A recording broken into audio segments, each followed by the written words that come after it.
to come. Polly, Senator McKim. Thank you, Acting Deputy President. Today I raise once again the plight of temporary visa holders who've been stranded overseas due to Australia's international border closure. In particular, I want to talk about the children who've been separated from one or both of their parents for up to a year. I'm aware of cases involving 42 children from 34 families who've had their lives and families ripped apart by the government's cold-hearted approach.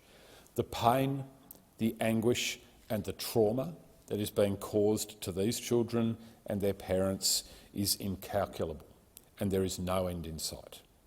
They remain locked out of our country simply because they are on temporary visas and cannot get an exemption to return home to Australia.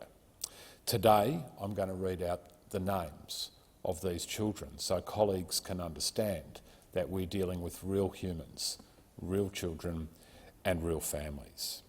Firstly, Gurman Singh Chechi, who is only 18 months old and who is staying with an extended family in India. She is separated from both of her parents at 18 months old. I'm aware of 9 children who were born in Australia and have lived their whole lives in Australia.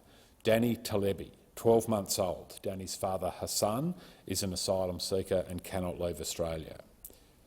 Tavia Singh, 13 months old. Delisha Patel, 15 months old. Zirwa Daniel, 25 months old. Ardash Patel, 21 months old. Kailan Kausi, 2 years old.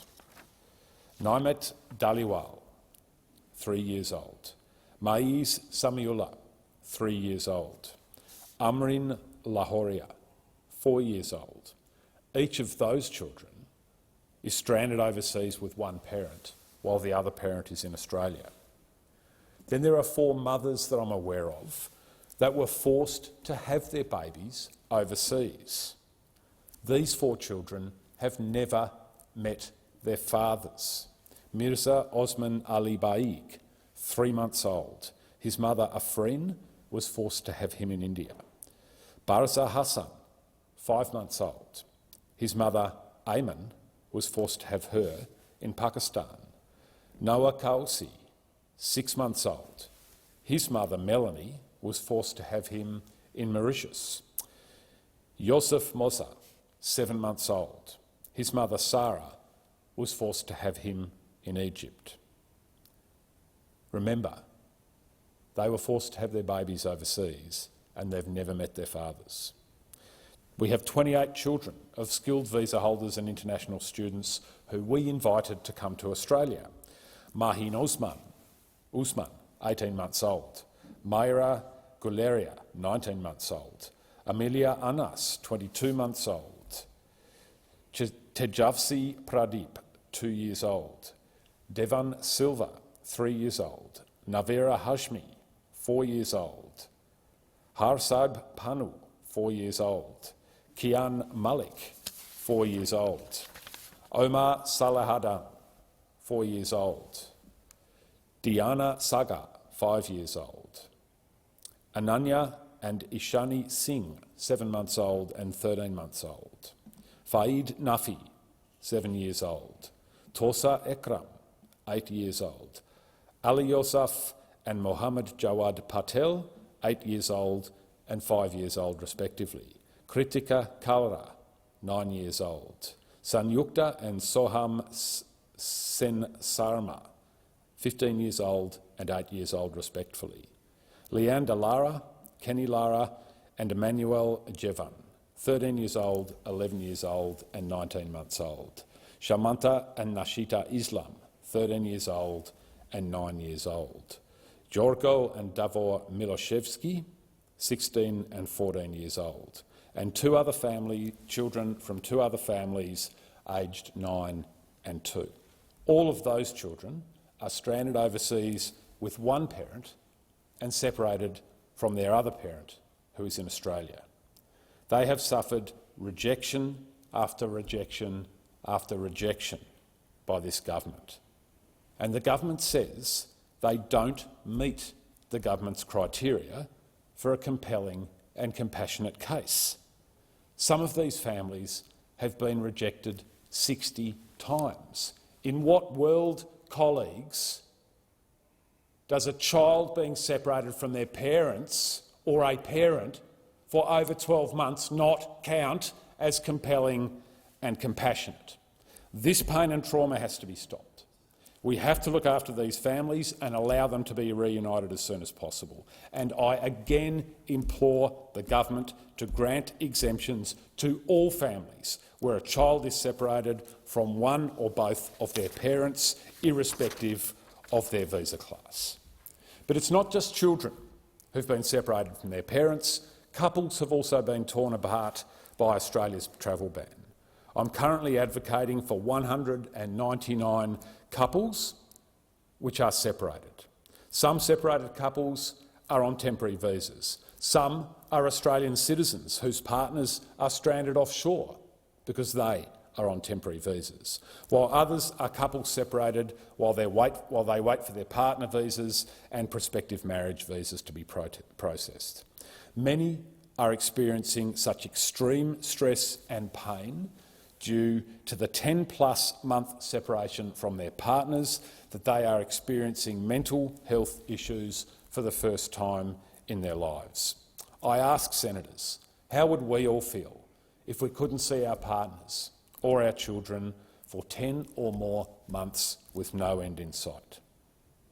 I also, in my office, have on my books 358 people or families separated from their homes and lives who've come to me desperate for help. Entire families on temporary visas that are stranded overseas.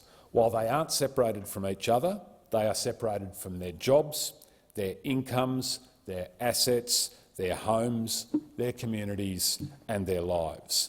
These are families languishing overseas with only what they packed in their travel bags, sleeping on couches, staying with family and friends and waiting and pleading for the government to address their situation. Then there are the skilled visa holders that we invited into this country because we wanted their skills. They too are stranded overseas. Chefs, construction workers, teachers, mechanics, lawyers, IT consultants, accountants, people that work in the aged care sector.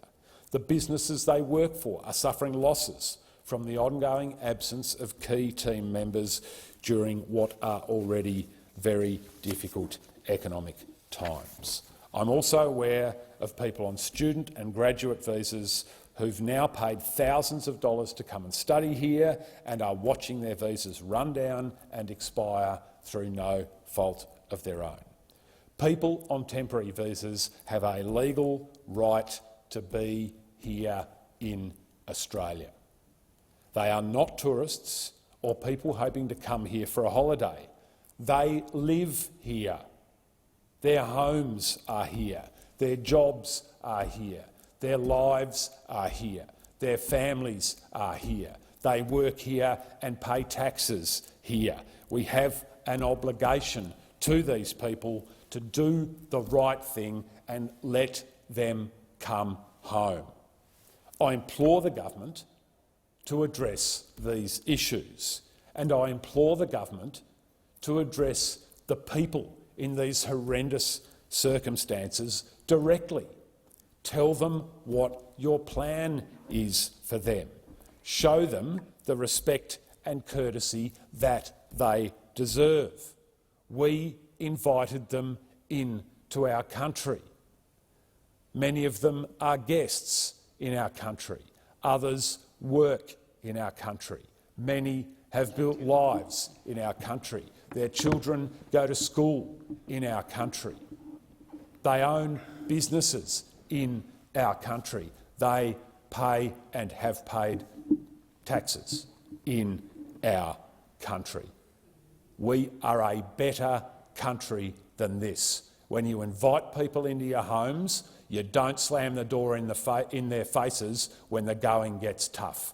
But that's exactly what we have done to countless people who are living their lives in this, because this government believes that they should not be allowed to return to their homes here in Australia. We've got to do better.